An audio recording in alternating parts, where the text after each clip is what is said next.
Hi guys, so last video ended with a sort of almost finished hybrid system. The only thing I was waiting for were the main battery cables. So those arrived yesterday evening. I quickly installed them. Then I just set up the communication between battery and the Deye inverter and set some profile how the inverter should charge the battery. And then I went off to bed. Today in the morning I arrived and the battery was discharged to 35%. That was exactly what I have set yesterday evening in the profile, and everything seems to work perfectly. In today's video we are going to talk about the final setup, then a major part about the actual grounding situation now, and if there is something we need to change. Then I want to tell you how I want to use the system and how this all is set up in the menus of the Deye inverter. Right, what is the Deye inverter? The Deye inverter is known under different names. In United States you will know it as a Soul Arc, other regions as a Sun Sync. Then here in Asia they also have the LV Top Sun. It's all the same inverters. The exact model number of this one is the Sun 6K SG03 LP1 EU.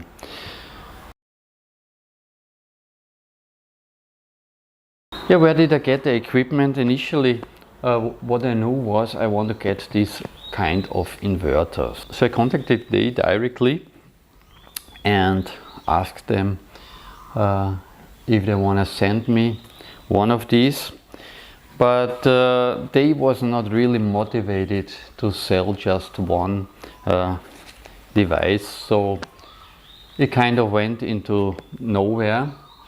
So I went a different route. I opened my Alibaba account again and just put in the inverter name into the search mask. You are getting suggestions there. When you're dealing on Alibaba, Alibaba is a business-to-business platform. So I usually do that under the name of our resort. And it's of course like dealing with typically medium-sized Chinese companies. So it would be the kind of companies which you meet on, let's say, a trade fair, where you go and look for solar equipment, something like this.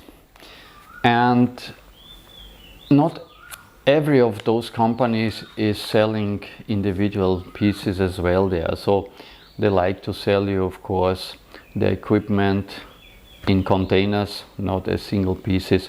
But it's not for every company. So there is still a lot which would also then sell you just one inverter, one battery, etc. So I ended up with a company which is called UNISUN. Just to say, this is not an advertising, this is not affiliated in any way. I'm just telling you this as a customer, as you would experience this. All this equipment is paid in full price, and I will tell you how much it has cost me. Just the item itself and including shipping. So that company is a full service provider in solar equipment. They have inverters from Deye and Growat. They have all the tier 1 solar panels, and they have batteries, which I didn't know at that time because I was only looking for the inverter. For the battery I didn't know yet what I want to do. Here in Thailand I could have gone again for used cells, but this time I would have looked for the 200 amp hour bricks. They have been quite cheap again, about $100 per kilowatt hour. But with my experiences in the AC Powerball, I was not leaning again to go for used cells.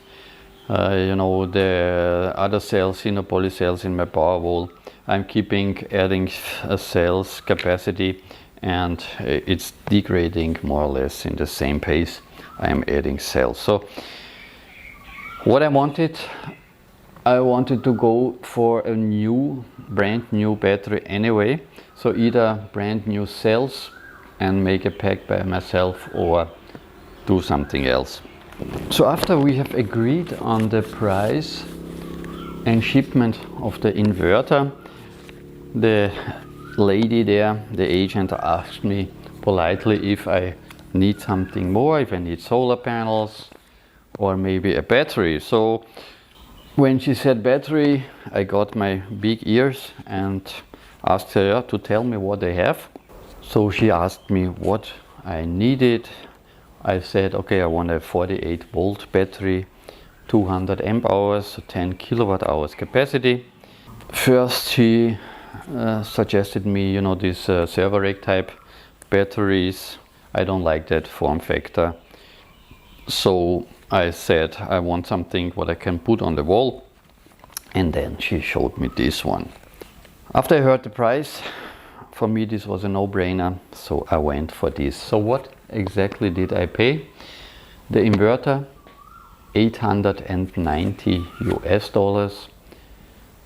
plus shipping including tax, final price $1,050 delivered to the doors. The battery, $1,480, again including shipping and tax, everything delivered to the doors, $1,890 US. So completely delivered to your doors, 10 kilowatt hours for $190 per kilowatt hour. So I mean, for this kind of money you don't need to build your packs anymore, in my opinion, especially with used cells. That has no sense at all anymore. This is coming in a metal box. This has a smart BMS. This is communicating with the inverter, has all the protections built inside, has a warranty of 6,000 cycles to reach 80% of health. It is built to last at least 10 years. You know, on my LiPo pack, which is cycled every day, I have now about 1,500 cycles, and this is after 6 years. So how long will this be here? Probably I will not see the end of this anyway.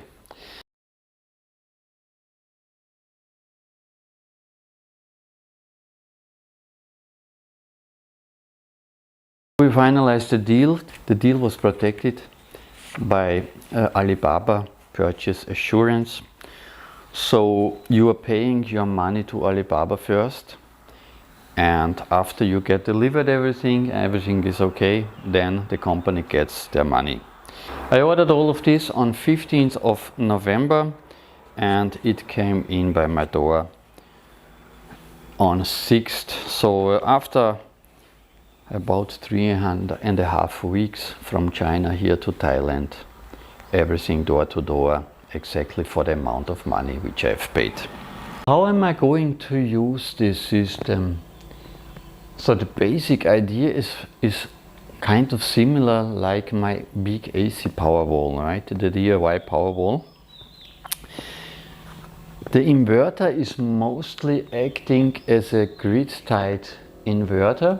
About 2/3 of the capacity of the battery is used daily to be then discharged into our reservoir here in our behind the grid system, right? That's why the inverter is set into grid-tied system with limiter. So I do not want to export any power from the batteries to the outside, of course, because this is not paid in any way. So I need to keep that definitely here on my property. So every day the PV is charging up the battery to 100% if possible, and then during the night it will be discharged to around 35%. This should reduce our power bill again, and the rest, about 30%, is used for grid outages because we have short outages from time to time. On this essential load panel now I have my water pump. Till now, when the grid was down, the water pump had no power, so the water inside the reservoir was not working. But this will now still maintain to work. So the exact setup of the inverter I will show you then inside the menus a little bit later. So let's look into the final connections. What does the inverter need to talk with the battery or vice versa? And then we are checking the grounding situation. Okay, let's look inside the inverter first. So battery is now fully connected, plus minus, and this here is the RS485 cable. It belongs into the middle one of the upper row there, and that one is marked as BMS 485 CAN. The other one, as we saw already, load and grid AC. And then here on this gray connector there, pin number 3 and 4, that's the CT. And if you then later on we will check out another one, that's the last pin, and number 3 from the right. It is marked as ATS 240 volts, and on the up is L and N. That is actually the pin for our grounding relay. In the last video I made a mistake. I told you that this inverter has an internal grounding relay. That's not like that. There is no relay built in, but there is the signal.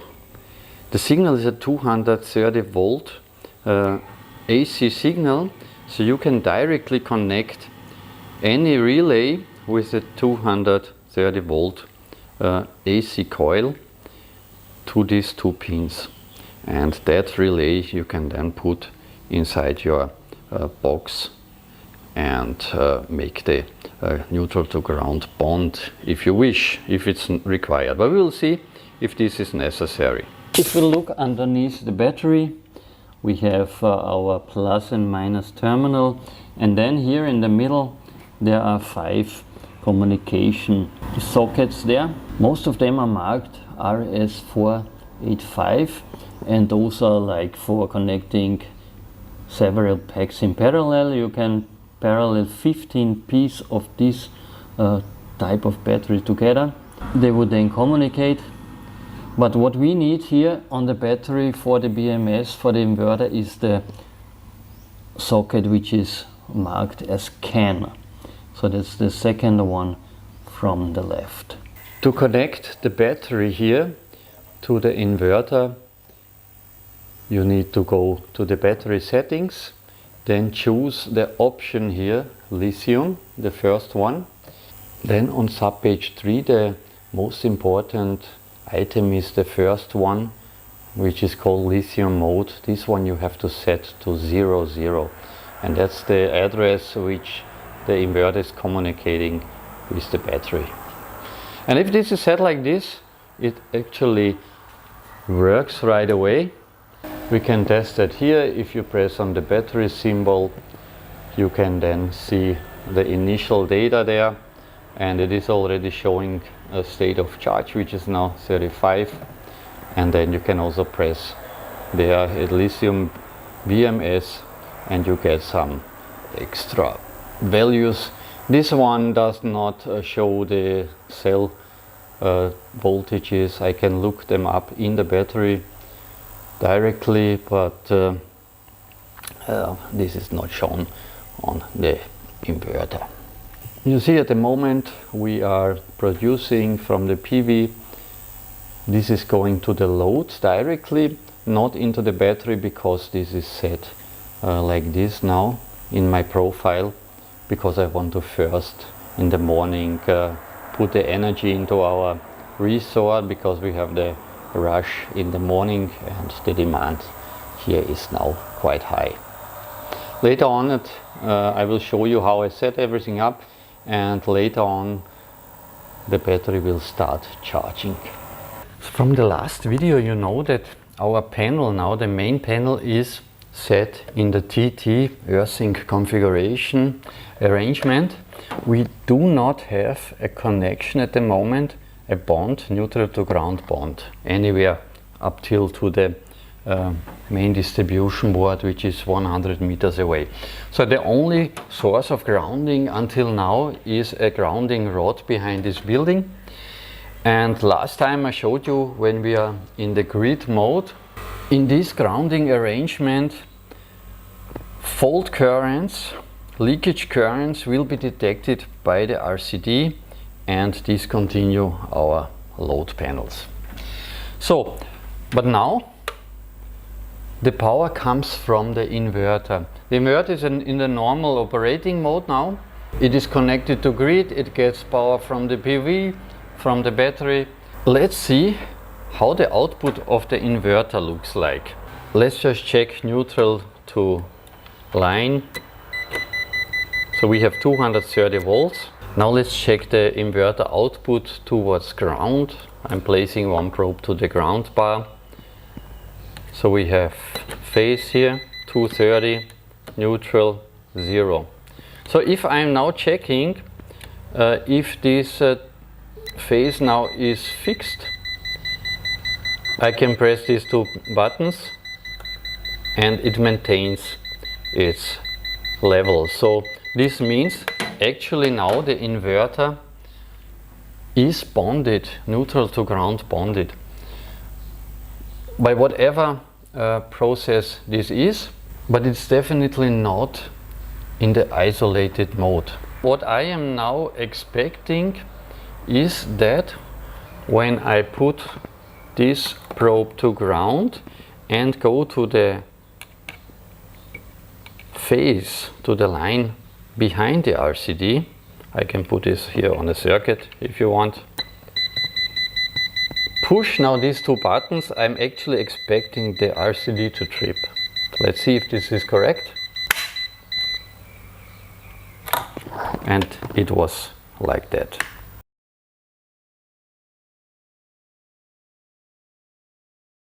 So when you have a TT system at home, you can connect these as it is. But now I want to know what happens if the AC is turned off, the AC source, and this inverter is turning into an off-grid system. Let's do this. I am turning off the main breaker to the AC in of the inverter. So I heard a relay clicking and grid is shown that there's no grid there. Let's check again what we have here. We have so the normal neutral to line output 230 of course, and let's check this towards ground. So phase to ground 120 only shown here, neutral to ground also shown 120. So if I am pressing now these two probe buttons while holding line and onto ground, you see the voltage will go down. It's showing now only 24 volts. So if I'm holding it to neutral, pressing both of these buttons as well, 24 volts shown here. Let's now try to make a leakage. What will happen? I put the probe on ground and now I put it here behind the RCD on my line. Press the buttons. Nothing. You see? The RCD is holding still. So what does that mean? The inverter turned into the island mode, off-grid mode, however you want to call it. And now it turned into an isolated system. Isolated systems, so the IT system, they're very popular with DIY people. Let me tell you like this. And most of them will always just tell you the advantages of it, that you cannot shock yourself when everything is correct, of course. But they never see the disadvantages of it. And I have to follow the recommendations of the International Electrotechnical Commission, which is stating two major disadvantages of isolated systems. One is overvoltage surges are very dangerous because the surge cannot go out of the system, but this would be protected by the SPD.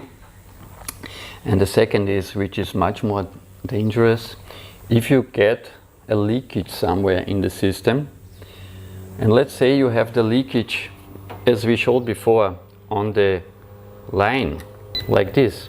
Now actually the neutral becomes the line. And every electrician and everybody who knows about electricity will always assume that the neutral wire is safe to touch because this doesn't have potential, right? But in that case it would actually be the live wire then. So when the IT system turns into a faulty system by a leakage, it becomes very dangerous because you don't expect to be shocked somewhere. Because you don't know that there is a fault actually, and it turned into a TN system, right? So this is what we see. What can we do against this situation? This we will talk now. Before I told you that this inverter is providing a signal for a neutral to ground bonding relay. So I have here a relay.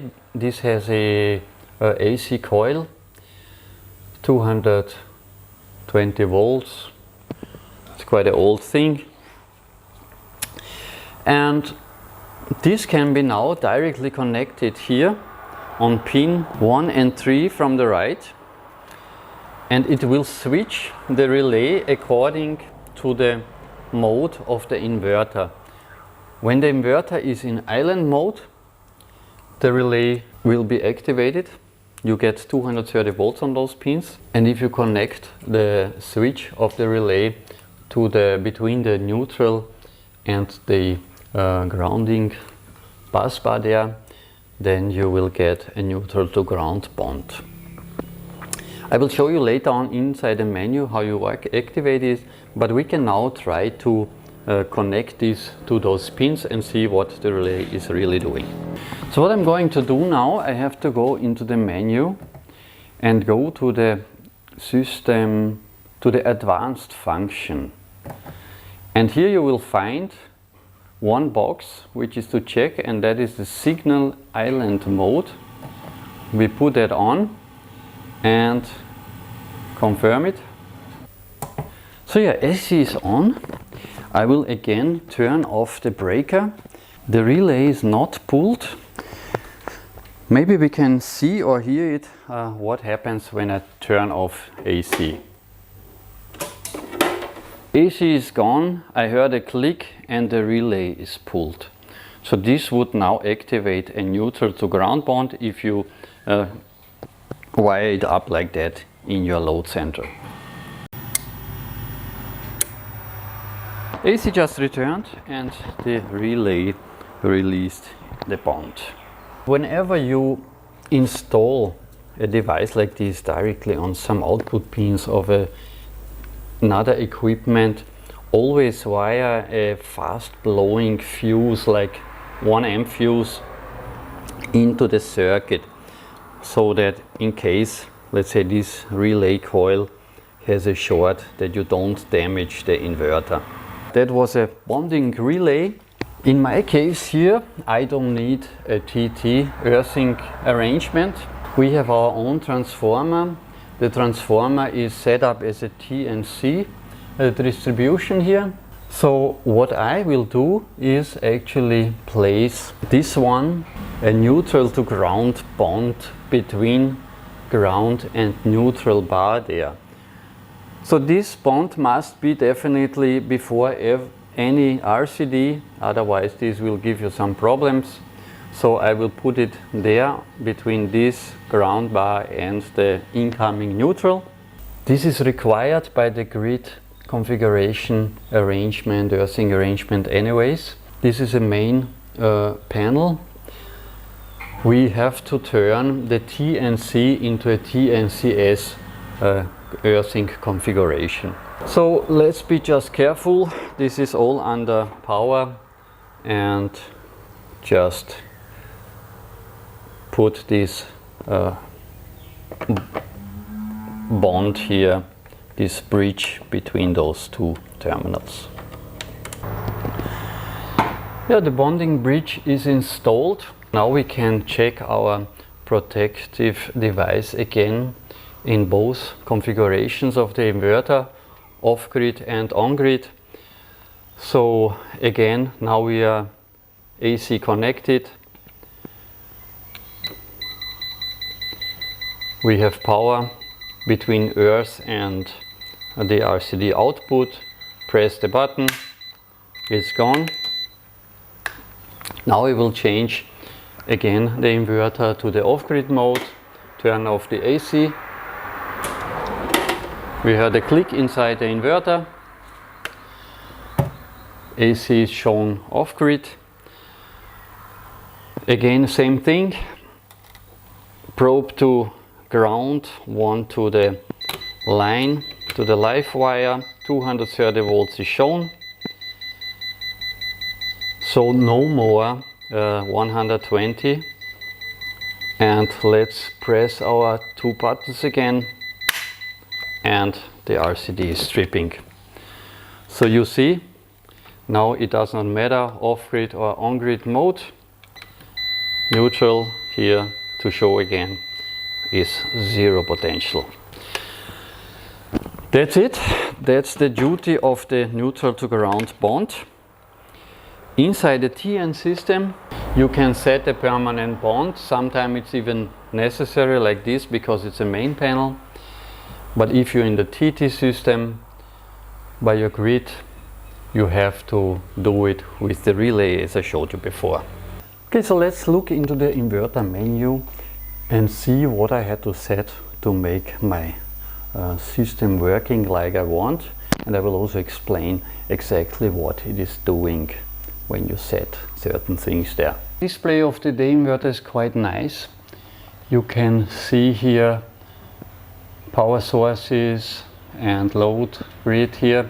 And every time if you press on one of those icons, you can get a small menu for this. So these are now the solar, and you can look at what it is showing there for you. To access the main menu, we can press here the setup icon, and battery I showed you before already. In the advanced functions for us, my opinion, the only thing I would need is the signal island mode. We can remove that again, but you can also set like a solar arc fault and something like that to on. They have also like a self-check, etc. This is your decision what you want to use there. So I confirm this one. So the menu, which probably has the most interesting content, is the system work mode. Here for me I have set the zero export to CT mode because I try to not export any of my energy to the utility. I'm not getting anything for it. So that's why in this setting initially I try to keep my energy here very locally in this sub-distribution area. But if you check the option which is called solar cell right next to it, then if the battery is full and if all loads are satisfied, etc., the available PV excess will still go out and will be sent out beyond your CT, which is good here for us because beyond this sub panel is the main panel, the main distribution board, so the energy can still be used somewhere else in our resort. Energy pattern, you can decide between battery first or load first, so the priority, which one of those two have priority. If you have a relatively small PV array connected like I have, I only have one channel connected, then battery first will be the better choice. If you have a lot of PV power available, then you can send that directly to the load and will still get some energy probably for the battery left over. Very interesting for me is the sub-page 2. That is the time of use. Time of use, you can set up a profile. You have 6 time frames available here. During the night time I have target battery values until down to 35%. So that is what I am discharging. And then here, if you can see, at 10:30 until 17:15, that's during the daytime, my target for the battery is 100%. So it shall charge the battery between this time, and then at the evening it's going downwards. And you can set a lot of time frames here, and each of those time frames can also get a power value. So you can always put the maximum power there, but you can also put a sort of profile in the power setting and the power levels there as well. So I'm charging with maximum power, 50 amps for this battery pack. But then when I discharge, at the beginning, that is the evening peak, I allow 2500 for discharge, for example, but then during the night I'm going down to levels of 1000, 1500, something like that. The last sub-page there, you could also allow this time of use for different days in different ways.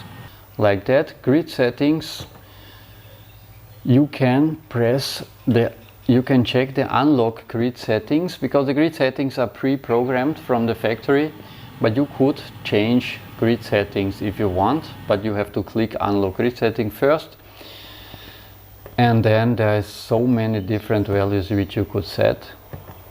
I will just leave it where it is. See, now it's 9:40 in the morning.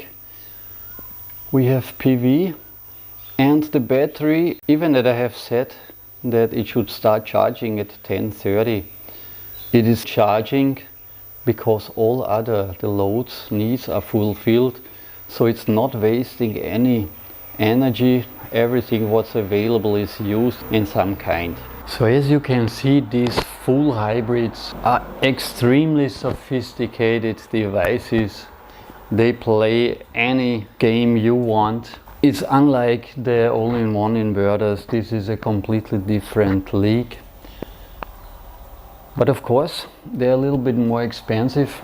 But for this price, which I got this device, this is worth it any time, because now I'm also using the extra energy which is there during the day and cannot be put into a battery because the battery is already full.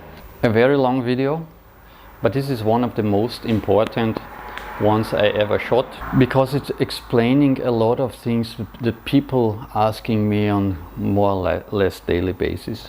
I hope that you could follow me here and my thoughts, and if you're looking for a solar system with backup, then this is something what you're really looking for. So enough for today.